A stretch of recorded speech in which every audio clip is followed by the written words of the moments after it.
জয় শিহরি। আজকে যে বিষয়টা, চন্দ্র আপনার জন্মছকে খুব পীড়িত অবস্থা। চন্দ্র যদি পীড়িত অবস্থায় থাকে তাহলে কর্মে অলসতা আসবে, কর্মে সাকসেস আসবে না। কোনো না কোনো দিক থেকে বাধা আসবেই। আপনি কিছুতেই সেই বাধা অতিক্রম করে আপনার যেটা কর্ম করছেন সেটাকে ঠিকঠাকভাবে উন্নতির দিকে নিয়ে যেতে পারবেন না। ঠিক একটা বাধা চলে আসবেই। তাই কি করবেন? দেখুন, আমাদের এই নবগ্রহের মধ্যে চন্দ্রকে গ্রহদের রানী বলা হয়। এই চন্দ্রের স্থান হচ্ছে দ্বিতীয় স্থান। চন্দ্রকে ভালো করার জন্য আপনারা প্রথম যে উপায়টির কথা বলবো এটা হচ্ছে আপনাদের মায়ের সঙ্গে খুব ভালো সম্পর্ক, মানে মাকে কখনো কটু কথা বলা যাবে না। মাঝে মাঝে মায়ের পদসেবা করতে হবে। আর দ্বিতীয় যে উপায়টা বলবো, এই দ্বিতীয় উপায়টা হচ্ছে একটি রূপোর কয়েন মায়ের হাত থেকে নেবেন। মানে মাকে আপনি করে দেবেন, তারপর মায়ের হাত থেকে এই রূপোর কয়েনটা নেবেন। নিয়ে যে কোনো অমাবস্যায় আপনাদের গৃহে যে মা কালী আছেন বা তারা আছেন, ওনাদের চরণে রাখবেন।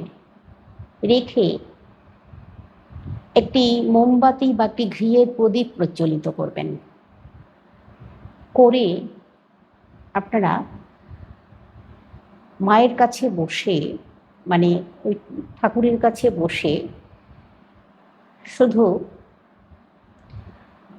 ওম নমঃ শিবায় জপ করতে হবে।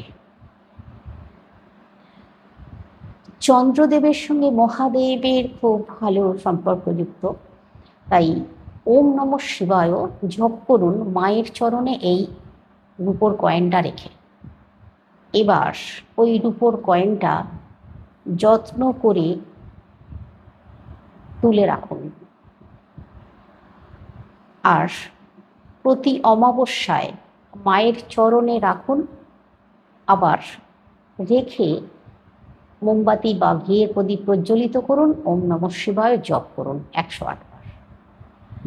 এটা করুন তো, দেখবেন আপনার চন্দ্র খুব ভালো হয়ে যাবে আর শুভ ফল দিতে শুরু করবে। কর্মে যেটা উন্নতি করতে পারছিলেন না, সেই কর্মে উন্নতি যোগ তৈরি হয়ে যাবে। দেখুন, আমরা আমাদের জন্মছকে যেগুলো পীড়িত অবস্থায় আছে সেগুলো বুঝি কিভাবে বুঝবো, এই বিষয়ে আমি আগে একটা একটা করে সব বলে যাচ্ছি আপনাদেরকে। আগের ভিডিওগুলো চাইলে আপনারা দেখতে পারেন। রাহু কেতুর কথা বলা আছে, আজকে চন্দ্রের কথা বললাম। আর চন্দ্র শুভ গ্রহ, কিন্তু পীড়িত হয়ে যেতেই পারে। আবার যেমন বৃহস্পতিও শুভ, পীড়িত হয়, সেই রকম চন্দ্র আমাদের জন্মছকে যদি সত্যিকারের খুব পীড়িত হয়, মা যতদিন জীবিত থাকেন ততদিন পর্যন্ত আমরা তবু করে যেতে পারি কাজ। কিন্তু মা মারা যাবার পর, মানে যদি কখনো এমন হতেই তো পারে, তখন কিন্তু দেখবেন তাদের জীবনে আর তারা উন্নতি করতে পারছেন না, দুর্বল হয়ে পড়ছেন, তারা কি করবেন তাহলে? তারাও করতে পারেন এই রূপোর কয়েন আপনার মাতৃস্থানীয় যে কোনো মহিলার মা স্বরূপ যাকে দেখেন তার হাত থেকে নিয়েও এই কাজটা করতে পারবেন, তাতেও কিন্তু কোনো অসুবিধা হবে না। আর অবশ্যই মা মারা গেছেন, তবুও আপনার মায়ের যে পিকচার আছে ওই পিকচার রাখবেন, আর পিকচারে ধূপ দেখাবেন, ফুলের মালা পরিয়ে রাখবেন, আর মাকে স্মরণ করবেন, মায়ের কথা ভাববেন, মনে করবেন। তাহলেও কিন্তু চন্দ্রকে শান্ত করা যায়, চন্দ্র শান্ত থাকে। চন্দ্রের সঙ্গে মায়ের খুব গভীর সম্পর্কযুক্ত, সেই জন্য মাকে খুব ভালো রাখার চেষ্টা করতে হয়। মাঝে মাঝে আপনারা এটাও করতে পারেন, আপনাদের যাদের মা আছেন, যারা এই কর্মে সাকসেস পাচ্ছেন না, কর্মে ভীষণভাবে অবনতি আসছে, আপনারা 5 মিনিট আপনাদের এই মন যতক্ষণ চাইবে একটু মায়ের কাছে বসে পড়বেন। মা হয়তো শুয়ে আছে, মায়ের পায়ের কাছে বসে পড়লেন, বসে পড়ে মায়ের পাটা একটু টিপে দিলেন, এটা করতে পারেন। এটা করলে কিন্তু খুব শুভ ফল পাওয়া যায়, দেখবেন। এটা করে আপনারা দেখুন শুধু। এবার আপনাদেরকে যেটা বলবো যে এই যে চন্দ্রকে শুভ করার আর একটা খুব মোক্ষম উপায়ের কথা বলে দিচ্ছি। আর চন্দ্রদেবকে যদি শুভ পজিশনে রাখতে পারেন তাহলে আপনারা কর্মে উন্নতি ভীষণভাবে করতে পারবেন, ভীষণভাবে। যে সিদ্ধান্তটা নেবেন দেখবেন সেটাই সঠিক হয়ে যাচ্ছে, সিদ্ধান্তে ভুল হবে না, সঠিক সিদ্ধান্তও নিয়ে ফেলবেন। আর যে যা করছেন, ব্যবসায় করুন বা কর্মের সঙ্গে চন্দ্র দেবতার খুব নিবিড় একটা সম্পর্ক, তাই আপনারা এই কাজটাও করতে পারেন। আপনারা আপনাদের বাড়ির যেখান থেকে পূর্ণিমা তিথিতে চন্দ্রদেবকে দেখা যায় ঠিক সেই জায়গায় দাঁড়িয়ে আকাশের দিকে তাকিয়ে চন্দ্রদেবকে দর্শন করবেন প্রতি পূর্ণিমায়।